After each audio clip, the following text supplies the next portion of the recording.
सभी को आत्मवंदन। ओम श्रीमद् भगवत गीता श्लोक पारायण। ओम श्री कृष्णं सद्गुरुवे नमः। ओम कृष्णं शरणं मम। ओम कृष्णं परम ब्रह्मणे नमः। कृष्णं वंदे जगद्गुरु। अथ द्वितीय अध्याय सांख्य योग। श्लोक 7। कार्पण्यदोषपक्त स्वभावः रुच्यातां धर्मसम्मूढचेताः यत् श्रेयस्यानिश्चितगृहे तन्वे शिष्यस्तेऽहं साधिमां प्रपन्नम्। श्लोक 8वां।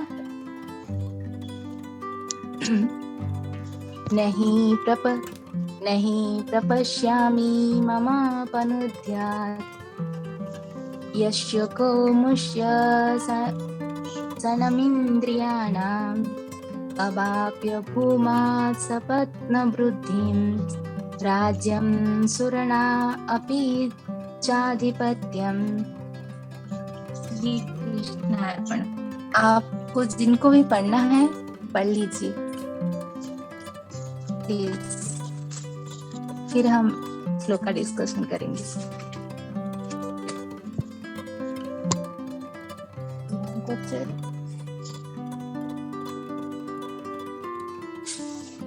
ठीक है, अभी हम सेकंड 7th श्लोक का अर्थ जानने की कोशिश करते हैं।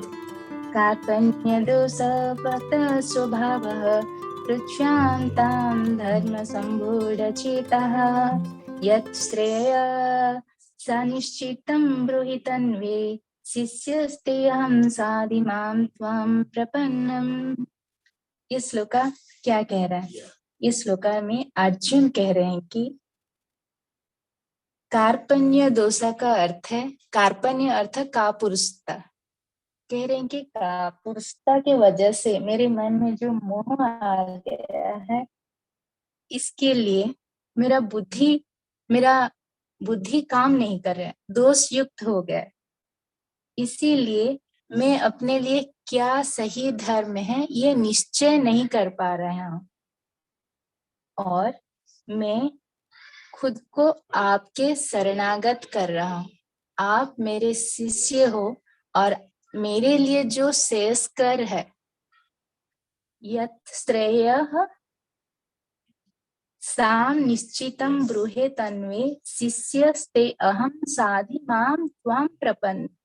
जो मेरे लिए श्रेयस्कर है, सबसे अच्छा है, निश्चित भाव से श्रेष्ठ है जो धर्म, वो मुझे आप बताइए, वो मार्ग मुझे दिखाइए। ये सबसे अच्छा श्लोक है। हर कोई भगवान के सामने ऐसे ही प्रार्थना करना चाहिए कि भगवान, इस प्रापंचिक दुनिया में मैं रह के मेरा मन मलिन हो गया है, और मुझे क्या सही है क्या गलत है निर्णय करने का अभी मैं उस हालत में नहीं हूँ, और मैं आपके शिष्य बन के आपके शरणागत हो रही हूँ, और मुझे क्या मेरे लिए सही है, श्रेष्ठ धर्म है, वो मुझे आप दिखाओ और मैं उस रास्ते में चलूं। ये है इस श्लोक का अर्थ में कहता है। तो इस श्लोक का थोड़ा विश्लेषण करेंगे हम। देखिए, मैं जैसे कहा था, कार्पण्य का अर्थ बहुत सारे होते हैं। संस्कृत में एक शब्द का अर्थ दया भी होता है, दयनीय स्थिति भी होती है, कृपणता भी होता है, और का पुरुषता भी होता है। लेकिन इस परिस्थिति में ये कोई भी शब्द अर्जुन के लिए सही नहीं बैठ रहा है। तो अर्जुन के लिए इस परिस्थिति में कौन सा शब्द सही है? वो है कापुरुषता। क्योंकि इस दयनीय स्थिति में वो जो मन की व्याकुलता में है, इसका हर एक वजह उसका कापुरुषता है। तो अगर हम ये कापुरुषता के कारण ही कृपणता पैदा होती है। अगर हम जितने भी भाव इसका निकाल क्यों ना ले, इसका एक ही सीधा सा भाव निकलता है कि अगर हमें परमात्मा का ज्ञान नहीं है, तो ये कापुरुषता व कृपणता हमारे मन में पैदा होती है। तो ये उपनिषद का कहना है, ये उपनिषद का वाक्य है। अर्थात अर्जुन अभी आत्मज्ञान रहित स्थिति में, अर्थात अज्ञान की स्थिति में है, और यह भाव अर्जुन को समझ में आ रहा है। अब तक उनके अंदर चलने वाले अनेक प्रकार मनोस्थिति से बाहर आके अभी अर्जुन खुद समझ पा रहे हैं कि वो अज्ञानी है।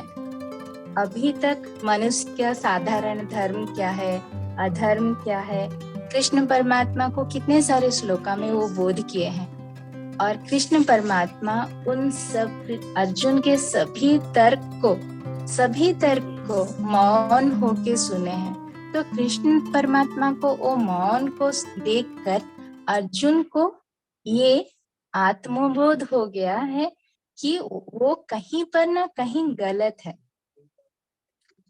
और वो जितने भी अभी तर्क किए हैं, अभी तक जितने भी तर्क कृष्ण परमात्मा के सामने रखे हैं, वो सब मतलब तर्क विहीन है। तो अर्जुन कृष्ण परमात्मा को इस परिस्थिति में दिशाहीन होके यह कह रहे हैं कि शिष्ये स्थान साधि माम प्रपन्नम यत् श्रेय सन्निश्चितम ब्रूहे तन्व। यत् श्रेय का मतलब सबसे जो सही है मेरे लिए, सबसे निश्चित भाव से मेरे लिए जो श्रेष्ठ है, मेरे लिए जो धर्म सबसे श्रेष्ठ है, वो क्या है मेरे लिए, वो धर्म कौन सा है कृष्ण परमात्मा, वो धर्म मुझे बताओ, अभी मैं वो धर्म करने के लिए तैयार हूँ, बोल के कह रहे हैं। अगर वास्तविकता में देखा जाए तो मनुष्य का जो स्वभाव रहता है, स्वभाव वो संपूर्ण रूप से निर्मल है। मनुष्य का मन जो है, मनुष्य का जो आत्मा है, वो संपूर्ण रूप से हर एक जीवी का, हर एक मनुष्य का जो आत्मा है संपूर्ण रूप से पवित्र व निर्मल होता है। लेकिन जब हम पैदा होते हैं, पैदा होके हम बड़े होते हैं, कर्म करते हैं, तो प्रकृति के साथ रह के हमारा मन मलिन हो जाता है। मन का जो स्वभाव है, आत्मा का जो स्वभाव है, वो संस्कार है, परिस्थिति के हिसाब से बदल जाता है। कभी काम की वजह से, कभी क्रोध की वजह से, कभी कोई अहंकार, कभी ईर्ष्या, कभी क्रोध आदि हर्षद वर्ग की वजह से हमारा मन व आत्मा जो रहता है, आत्मा हमेशा अपना प्राकृतिक व सहज स्वभाव, जो उसका आत्मा का जो सहज स्वभाव रहता है, सत्वगुणी आत्मा जो हम कहते हैं, वो अपना खुद का वो स्वभाव खो देती है। यहाँ पर अर्जुन का जो कृपणत्व व कार्पण्यता व आप बोलिए कापुरुषता जो मन में पैदा हुई है, वो इसी वजह से वो धर्म और अधर्म का सूक्ष्म हिस्से देख नहीं पा रहे, सूक्ष्म भाव को देख नहीं पा रहे। लेकिन अर्जुन देखिए, यहाँ पर तुरंत ही अपने मन में जो पैदा हुई है बदलाव, मन में पैदा हुआ वो जो दोष को पहचान लिए हैं, और उनका जो मन व चित्त, मन बोलिए या चित्त बोलिए, जिसके वजह से उनका मन या चित्त अस्थिर हो रहा है, दुर्बल हो रहा है, वो तुरंत वो देख पा रहे हैं, और उसको सुधारने के लिए वो सही मार्ग भी ढूंढ लिए हैं। और वो सही मार्ग क्या है कि एक सद्गुरु का शरणागत होना। यहाँ पर अर्जुन कौन से सद्गुरु के पास शरणागत हुए हैं? कृष्ण परमात्मा, जो कि जगत गुरु है, वो कोई साधारण गुरु नहीं है। अब तक जो कृष्ण परमात्मा को वो एक मित्र, रथसारथी व बंधु के हिसाब से व भाव से देख रहे थे, अभी वही अर्जुन उस कृष्ण परमात्मा को कह रहे हैं कि शिष्य शिष्यम स्तोम साधि माम प्रपन्नम, मैं आपका शिष्य बन रहा हूँ, आप मुझे शासन करो। मैं आपको शिष्य बन के आपके शरणागत हो रहा हूँ। कृष्ण परमात्मा, आप मुझे क्या सही है क्या गलत है आदेश दो, शासन करो कह रहे हैं। अर्थात मुझे सही मार्ग दिखाओ, जीवन का सही मार्ग दिखाओ। यहाँ पर अर्जुन कृष्ण परमात्मा को जब शरणागत हुए हैं, देखिए तब वो अपना अहम भाव को छोड़ दिए हैं। हम जब तक अहम भाव को नहीं छोड़ेंगे तब तक शरणागत नहीं कर सकते। यहाँ कृष्ण परमात्मा अपना अहम भाव अहंकार को छोड़ दिए हैं और सर को झुका के कृष्ण परमात्मा को अति करुणा की स्थिति में प्रार्थना कर रहे हैं। परमात्मा, हम हर कोई इंसान के लिए परमात्मा के मिलने के लिए यह एक ही मार्ग है। हम सभी के लिए ये एक ही मार्ग है। हम अहम भाव को अगर हम छोड़ के सद्गुरु का आश्रय लेते हैं तो इस संसार रूपक समुद्र को पार करने के लिए यह सबसे सबसे सबसे श्रेष्ठ मार्ग है। सद्गुरु अगर आपका नाविक हो जाता है तो आप इस भवसागर को आसानी से पार कर सकते हैं ना। इसीलिए वैराग्य चाहने वाले जो भी हो, जो कोई भी हो, वैराग्य अगर आपको जीवन में चाहिए तो आपको अहंकार रहित होके आपका अहम भाव को छोड़ के आपको सद्गुरु का शरणागत होना पड़ेगा और आत्मज्ञान को प्राप्त करना पड़ेगा। ये इस श्लोका का विश्लेषण है मैम। श्री कृष्णार्पण। जी मैम। और hello hello hello hello ma'am. हाँ मैम। हाँ, एक थैंक यू। श्लोक का कर लूं मैम? हाँ मैम, एक 7th श्लोक और का भी 8th साथ में ही कर लेते हैं। हाँ, और थोड़ा 5 मिनट लगेगा, 8 श्लोक का हाँ कर हाँ, लेते हैं। उसके बाद जो कुछ बोलना चाहे फिर वो हाँ, बोलेंगे। बोलेंगे। हाँ, 8 श्लोक में और नहीं पढ़ रही हूँ, टाइम ज्यादा हो जाएगा। 8 श्लोक, इस श्लोका का अर्थ क्या है? इस श्लोका में कह रहे हैं कि अर्जुन इस श्लोका में कह रहे हैं कि अगर, देखिए यहाँ पर है, लिखा है अवाप्यम भूमापि सपन्नम वृद्धि राज्यम सुरनाम अपि चाधितम। कह रहे हैं कि अगर मुझे निष्कंटक होके, मतलब मैं इस राज्य को, और कोई मुझे परास्त करने वाला राजा ही नहीं होगा, ऐसे अगर मुझे राज्य करने को मिले, धन संपत्ति राज्य ये पृथ्वी सब भी अगर मुझे मिल जाता है, ये पृथ्वी का आधिपत्य और देवताओं को भी आधिपत्य अगर मिलता है तो भी मेरे इंद्रियों को सुखा दे रहा है। इससे पहले उनकी इंद्रियां सब सूख गए हैं ना, हम जानते हैं। इससे पहले अर्जुन की मनोस्थिति क्या है? अभी भी उनका मनोस्थिति वही है कि उनका इंद्रियां सब सूख गए हैं, काम नहीं कर रहे हैं। अभी भी अर्जुन कह रहे हैं कि मेरा इतना, अगर ये सब भी मुझे मिल जाता है तब भी मेरे इंद्रियों को सुखा देने वाली ये मनोस्थिति शायद इन सभी से दूर होगा, ये मुझे नहीं लग रहा है। ये कह रहे हैं अर्जुन कृष्ण परमात्मा। तो इस इंद्रियों को सुखा देने वाली परिस्थिति से बाहर लाने के लिए उनको अभी क्या चाहिए वो कृष्ण परमात्मा को वो पूछ रहे हैं। तो इंद्रियों को सुखा देने वाले जो बात बोल रहे हैं, उस परिस्थिति से बाहर आने के लिए उन्हें क्या चाहिए? आत्मज्ञान ही चाहिए। क्योंकि इंद्रियां किसके बस में आ जाते हैं? प्रापंचिक सुख के बस में आ जाते हैं, प्रापंचिक दुनिया के बस में आ जाते हैं। तो उसकी चुंगल से बाहर निकलना है तो आत्मज्ञान ही एक ही माध्यम है। क्योंकि वो बोल तो चुके हैं कि अगर राज्य, पृथ्वी, तीनों लोक का भी आधिपत्य मुझे मिले तो मैं मेरे इंद्रियों का जो परिस्थिति है उनसे बाहर नहीं आ सकता। ये है इस श्लोका का अर्थ मैम। तो इस श्लोका का थोड़ा विश्लेषण करते हैं।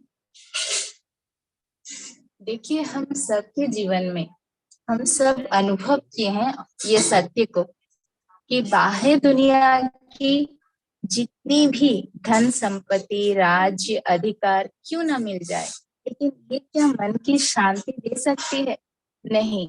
ये सब कुछ क्षणों के लिए हमें सुख दे सकता है, आराम दे सकता है, लेकिन मन की शांति नहीं दे सकती। मन की शांति और सुख और आराम ये चीजें अलग हैं। सुख अलग है और शांति अलग है। वस्तुओं से हमें सुख व आराम मिल सकती है, लेकिन वो शांति नहीं मिल सकती। शांति कहाँ से मिलती है? आपके मन जब व्याकुल नहीं होता है, मन जब स्थिर रहता है, तब आपको वो शांति मिलती है। तो हमें इससे क्या पता चला कि हमें धन संपत्ति व बाह्य चीजों से मन की खुशी नहीं मिलती।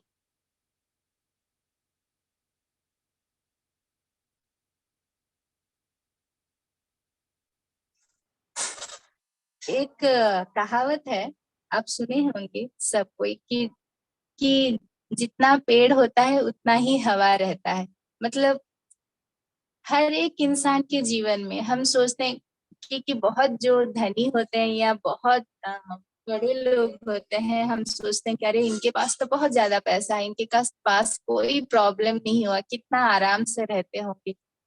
लेकिन और जो छोटा जिसके पास डे टू डे वर्कर्स रहते हैं, दिन में 60-70 रुपए कमा के अपना दिन गुजार लेते हैं, वो लोग ऐसा ही सोचते हैं इनके पास तो बहुत पैसा है, इनके पास क्या प्रॉब्लम, कुछ भी नहीं होगा। लेकिन जिसका प्रॉब्लम उसी का है, उसके लिए वो ही ज्यादा है। हर किसी के अनुसार ही भगवान सबका प्रॉब्लम भी सेट करके रख देते हैं।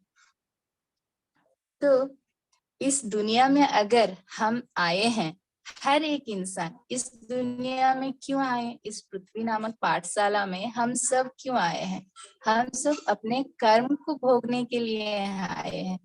कर्म को भोगने के लिए इस मनुष्य शरीर लिए हैं, अर्थात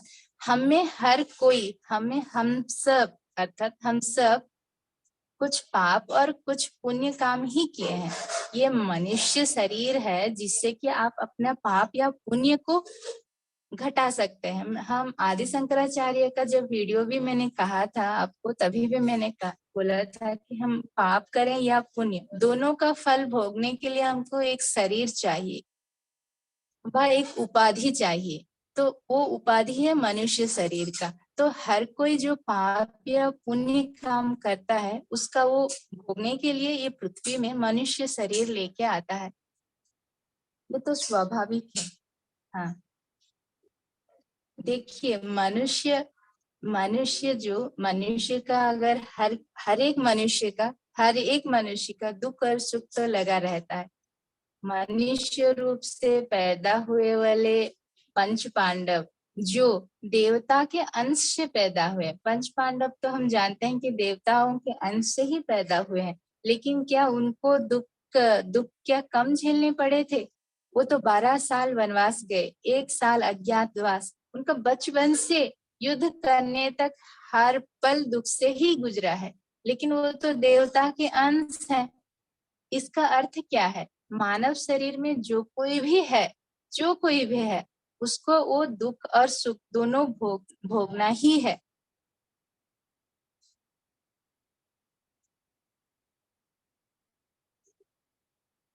अभी देखिए, सब इतना कुछ हो गया है, दोनों तरफ युद्ध भी स्टार्ट होने वाला है और दोनों तरफ सब तैयार है। अर्जुन युद्ध के क्षेत्र में भी खड़े हैं और अर्जुन अभी बंधु प्रेम, आत्मियों का प्रेम के वजह से उनके मन में जो मोह आ गया है, उस मोह में वो ये मनो घिर के धर्म अधर्म क्या है सोच नहीं पा रहे, और उनका मनोस्थिति ऐसा हो गया है वो युद्ध नहीं करेंगे और वो गांडीव को भी छोड़ दिए। और मनोव्याधि का जो मनोव्याधि है, वो प्रापंचिक सुख संपत्ति से निवारण नहीं कर सकते। मन का व्याकुलता, जो मन की व्याकुलता है, उसके लिए कोई भी औषध नहीं। शारीरिक कोई भी घाव होता है, तब कुछ भी होता है तो आप कुछ भी कोई भी काट शरीर में कोई कट गया है तो कुछ भी औषध लगा ले, लेकिन आपके मन में अगर कोई दुख है, आपको कोई बात बोलता है, अपने मन में चुप गया है वो बात, उसको कुछ लगा सकते हैं, उसको कोई दवा दे सकते हैं? नहीं दे सकते। इसका मतलब मन का जो व्याकुलता है, अस्थिरता है, इसके लिए कोई औषध नहीं होता है। इसके लिए कृष्ण परमात्मा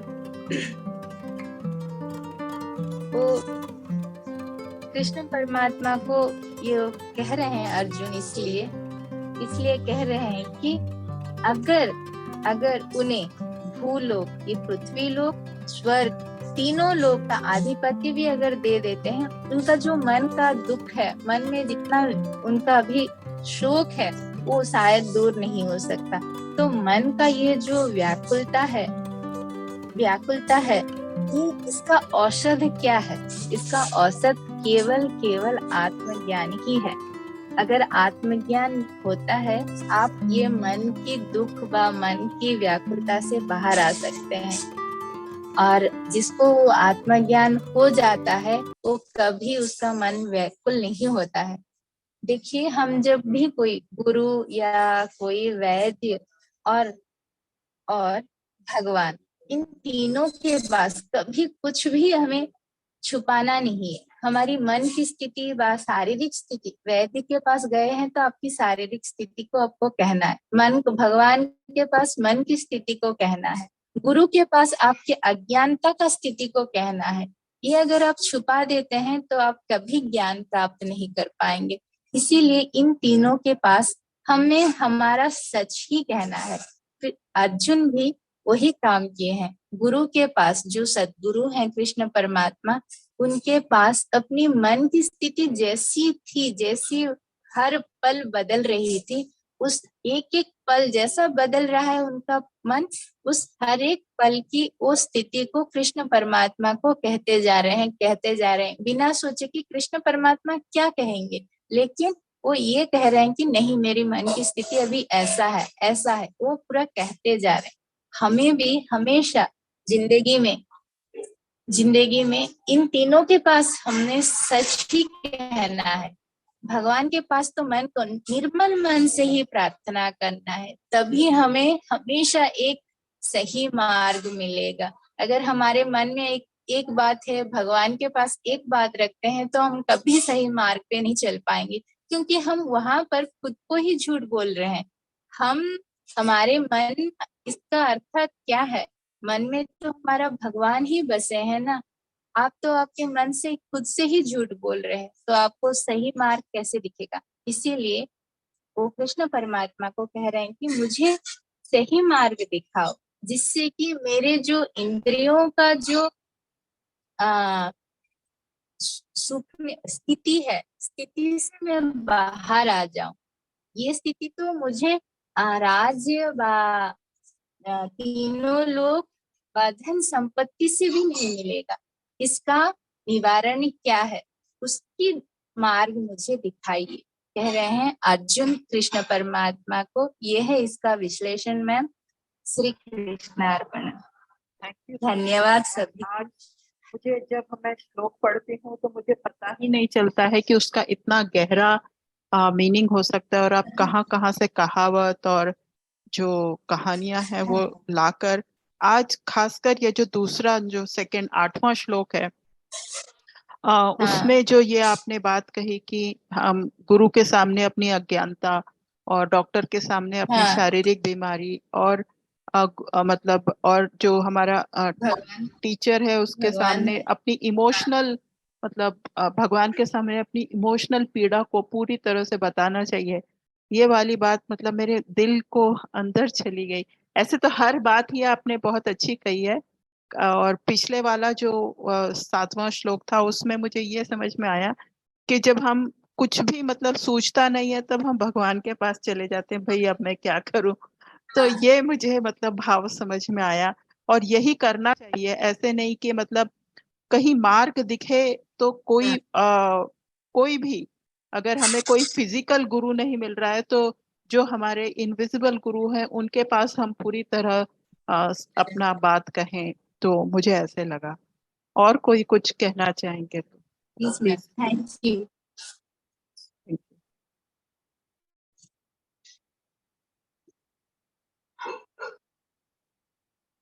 मुझे तो जो समझ आ रही है कि आत्मसमर्पण ही एक सल्यूशन है किसी भी प्रॉब्लम से निकलने का। और हमें जब तक दृढ़ विश्वास नहीं होगा तब तक हम जो सही रास्ता है वो कभी ढूंढ ही नहीं पाएंगे, कंफ्यूज्ड ही रहेंगे हमेशा। तो अर्जुन की जो दशा दिखाई है वो बिल्कुल एक आम आदमी वाली दिखाई है कि पहले तो इंसान जिद करता है कि मुझे ये करना है और ये नहीं करना, लेकिन जब उसको रियलाइज हो जाता है कि मेरे सोचने और करने से कुछ नहीं होगा, जब तक मैं उसको उसके आगे, अपने इष्ट के आगे, अपने प्रभु के आगे जब तक मैं आत्मसमर्पण नहीं कर दूंगा, मुझे सही मार्ग नहीं मिलेगा। तभी वो भगवान को समझना शुरू करता है। और अगर ये स्थिति हम शुरू से लेकर चले, मतलब पद्मा तो बहुत ही अच्छा आप समझा रहे हो, मेरे पास कोई शब्द नहीं है आपको अप्रिशिएट करने के लिए भी। लेकिन वही समझ आता है कि अगर हम शुरू से समर्पण भाव में रहे और ये सोचे ही नहीं कि मैं कुछ कर सकता हूँ या कर सकती हूँ, करने वाला वही है और हम सिर्फ इंस्ट्रूमेंट है जो उसके थ्रू कर रहे, तो शायद हम उतने दुविधा में नहीं आएंगे। यही समझ आया मुझे तो। जी मैम, जी मैम, बिल्कुल सही बात। अन्नपूर्णा मैम, सुनीता मैम कुछ बोलिए। मैं कुछ बोलना चाहूंगी कि आत्मसमर्पण के लिए भगवान को समर्पण करने से पहले की भी जो अवस्था है, तो वो समर्पण भाव भी कब हमारे अंदर जागृत होगा कि हम उसके लिए भगवान को खुद को समर्पित कर दें। वो भी तो भाव पहले, उसके लिए भी तो कुछ प्रोसेस होगा ना। किसी को एकदम से तो नहीं आता कि हाँ मैं समर्पण कर देता हूँ। ठीक है, इसके बारे में कुछ बताइए। हाँ सही बात पूछी मैम आप कि कोई तो ऐसे सरेंडर नहीं करता, जैसे कि युद्ध में अगर राजा परास्त होता है तब तो दूसरे राजा के पास परास्त नहीं होता, मतलब खुद को शरणागत नहीं करता। वो रियल केस है। हम हमारे बीच में भी एक युद्ध होता है, मन और बुद्धि का। हमेशा मन और बुद्धि का हमेशा युद्ध होता है। क्या सही है क्या गलत है, क्या सही है क्या गलत है। देखिए, हम कभी कभी ऐसे द्विधा में पड़ जाते हैं कुछ कि मैं ये करूं, वो लगता है कि वो सही नहीं है, लेकिन मन कहता है कर लो कुछ नहीं होता है। बुद्धि लेकिन कहती है नहीं, ये तुम्हें पता है नहीं करना है, इससे गलत होता है। लेकिन मन कहता है कि नहीं कर लो, क्या बात है, एक बार तो कर रहे हो। लेकिन वो जो है वो परिस्थिति, हम वो मन की बात तब मान के अगर वो काम कर भी लिए, हमें जीवन में कुछ ना कुछ प्रॉब्लम फेस करेंगे क्योंकि हम गलत रास्ते पे चले हैं। ऐसे कितने दिन गलत रास्ते पर चलते हैं, ठीक है कुछ दिन सही है, चलते चलते जाते हैं, लेकिन वो गलती का एहसास तो एक ना एक दिन गलती का वो फल तो भुगतना पड़ता है। जैसे कि लॉ ऑफ कर्मा कहता है कि हर कॉन्सिक्वेंसेस को, वो अच्छा हो या बुरा, आपको भोगना पड़ेगा। क्योंकि आप गलत कर्म कर रहे हो तो उसका कॉन्सिक्वेंसेस तो आप एक दिन केवल जैसे भी हो भुगतोगे, इस जन्म में या दूसरे जन्म में। तो अगर इस जन्म में भोग रहे हो तब आप खुद को उस दिन रियलाइज करोगे, जो मैं कर्मा कुछ करके आ रहे हूँ कुछ दिनों से, कुछ सालों से, आज उसका कॉन्सिक्वेंसेस है जिसके लिए मैं ये कष्ट सह रहा हूँ। तब आप रियलाइज करेंगे उस मोमेंट रियलाइज करेंगे कि हाँ भगवान, मैं उस दिन अगर मेरी बुद्धि जो ये सही है बोल रहा था और मेरा मन कह रहा था कि नहीं ये गलत है, ये सही है गलत है फिर भी कर लो बोल रहा था, तब मैं अगर वो बात उस दिन ही बंद कर देता तो शायद इतना कुछ नहीं होता। भगवान, आज मैं मेरा जो गलती है उसको मैं समझ रहा हूँ और मैं खुद को सरेंडर कर रहा हूँ। हम जब कुछ गलती कर लेते हैं हमने में, तभी ही हम सरेंडर करते हैं। बिना गलतियां के तो कोई सरेंडर ही नहीं करता। देखिए आप एग्जाम भी अगर देते हैं तो अगर कुछ गलती करें तो तभी आप मानेंगे, गलती नहीं करेंगे और मैडम आपको मारेंगे तो आप हाँ बोलेंगे? नहीं बोलेंगे ना। नहीं, मैं गलती किया नहीं हूँ, मुझे क्यों मार रहे हो, ऐसे बोलेंगे। ऐसे ही जब हम कुछ गलतियां करते हैं और हमें उसका दुष्फल मतलब कुछ कष्ट फल भोगतना पड़ता है, हमें पता चल जाता है कि हाँ मैं ये कुछ दुष्कर्म किया हूँ, इसके लिए मुझे ये कर्म भोगना पड़ रहा है।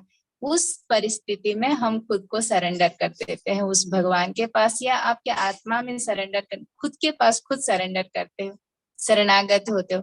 तब तक कोई शरणागत नहीं करता, इंसान तो कभी नहीं करता। इंसान में सबसे ज्यादा अहम भाव रहता है मैम।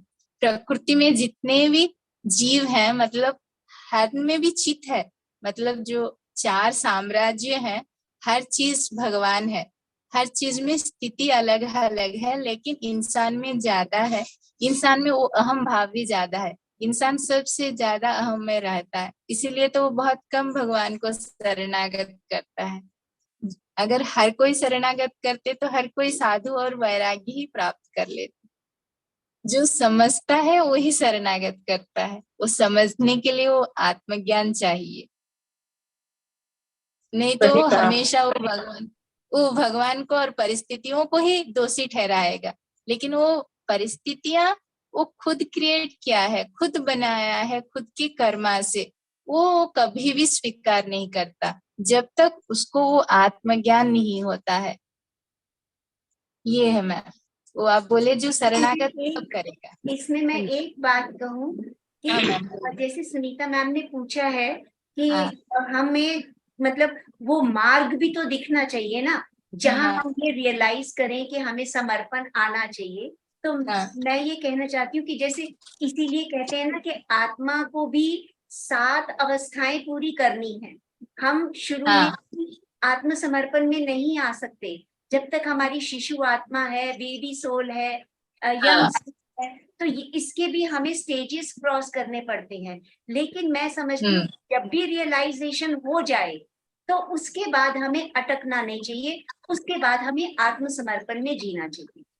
मैं थोड़ा सा ये समझ रही कि आत्मा की भी स्टेजेस हैं, तो आत्मा की मेच्योरिटी पे ही हमें ये समझ आएगा कि हमें आत्मसमर्पण करना है।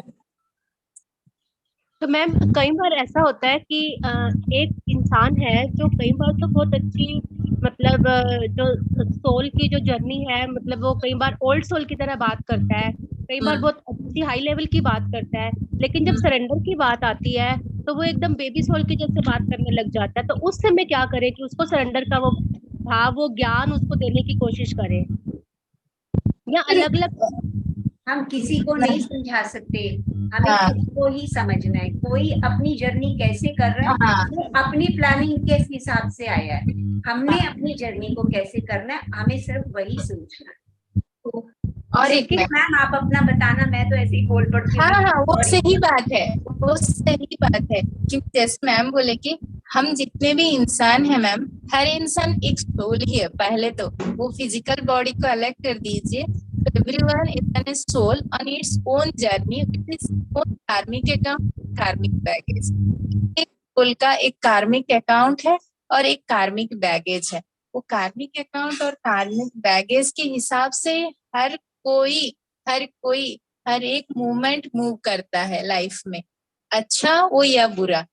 कोई भी ऐसा कुछ भी चीज, एक बात मुझे सबसे अच्छा क्या लगता है पता है, मतलब सृष्टि में कहीं भी दोष नहीं है, हमारी दृष्टि में दोष है। मुझे वो अच्छा लगता है क्योंकि सृष्टि में हर एक कण कण एक एक कण से जुड़ा है। हम अगर दूसरों में गलतियां ढूंढते हैं वो गलत है, मतलब कहीं पर एक भी कड़ी गलत है तो ये सृष्टि रुक जाएगी। तो सृष्टि कहीं पर रुक नहीं रहा है, सृष्टि चल रहा है। इसका अर्थ क्या है कि सृष्टि में कहीं पर भी कहीं कुछ भी गलत नहीं हो रहा। गलत कहीं पर है तो हमारी दृष्टि में ही है। हर कोई अपना अपना सोल प्लान ही चला रहा है, लेकिन देखने के नजरिया हमारा ही कहीं पर अलग है। और एक मैम, अगर आप पूछेंगे कि कहीं पर कुछ गलत नहीं हो रहा है, यहाँ तो इतना कुछ दिन दहाड़े बहुत कुछ गलत हो रहा है, आप कैसे बोल सकते हैं कि यह सब सही चल रहा है। हाँ कि नहीं? लेकिन मैम सुबह जितना धूप रहती है दोपहर में उतना धूप नहीं रहती। सुबह का धूप और दोपहर का धूप अलग रहता है।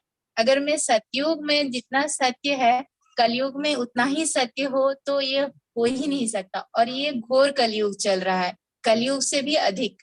तो यहाँ पर उसकी स्थिति के हिसाब से ही सब परिस्थितियां आपको दिखेंगे। तो वो परिस्थितियों को भी आपको मन में रखना है हमेशा कि हम कौन से समय में हैं। मैं सतयुग में नहीं हूँ, मैं घोर कलयुग में हूँ, मैं घोर कलयुग में हूँ। ये जो भी हो रहा है वो कलयुग के हिसाब से ही होगा, सतयुग के हिसाब से कुछ नहीं होगा यहाँ पर, या द्वापर या त्रेतय या द्वापर ऐसे युग के हिसाब से नहीं होगा, क्योंकि ये कलयुग है तो कलयुग के हिसाब से ही सब चलेगा ना। जैसे बोला आपने कि सभी का अपना अपना सोल प्लान है, हम किसी को चेंज नहीं कर सकते, लेकिन अगर हम अपने परिवार में ही देखें, अपने बच्चों को ही देखें, तो हमारा कुछ उनके लिए भी तो स्वधर्म है ना। यहाँ कृष्ण जी बोल, हाँ, तो उस समय अपने स्वधर्म को हम कैसे निभाएं? अगर हम बच्चों को बोलते हैं तो हम उनका सोल प्लान सोचते हैं, अगर नहीं बोलते तो बच्चा गलत राह पर चलता है, तो उस समय क्या किया जाए फिर? मैम टाइम है, अनुराधा टाइम है। अनुराधा मैम कॉल में है, कंटिन्यू करके बोला है उन्होंने, मैसेज आया है ना सामने। अच्छा, आया था चैट में। अच्छा तो अन्नपूर्णा मैम इसका आंसर देखिए, आप बहुत अच्छा देते हैं आंसर। परिवार में कोई कुछ करे तो क्या करे ये बोल रही है, मतलब उनको समर्पण नहीं हो रहा है। मैं इतनी ज्ञानी नहीं हूँ, फिर भी मैं नहीं, आप बहुत अच्छा कहते हैं मैम, मुझे बहुत अच्छा लगता है आपका सॉल्यूशन। प्लीज आप कहिए, मेरी व्यू में रखूं। नहीं, आप लोगों की डिस्कशन से मुझे एक याद आया, हर चीज के लिए कृपा चाहिए। अगर मैं समर्पण भी करना मेरे अंदर भाव आए, कृपा की जरूरत है। कृपा इज द ओनली आंसर। हाँ, अगर कृपा नहीं होगी मैं समर्पित भी नहीं होंगी। हरी कृपा बोले या यूनिवर्स हमें वो जो भी बोले, हम माने नहीं माने वो तो चल रहा है, कृपा ही चल रही है। अगर कृपा होगी तो ही मैं सरेंडर कर पाऊंगी, आत्मसमर्पण। और कृपा के लिए मुझे अहम भाव को तो उसके चरण में रखना ही पड़ेगा, हरि के चरण में या गुरु के चरण में अहम भाव रखना पड़ेगा। बोलते हैं, कबीर जी बोलते हैं ना, एक ही वो मियाँ में दो तलवार नहीं जा सकता। जो तलवार रखने वाली वो होती है, कमर में बांधते थे पहले राजा लोग, एक ही उसमें दो तलवार नहीं रख सकते। या तो मैं रह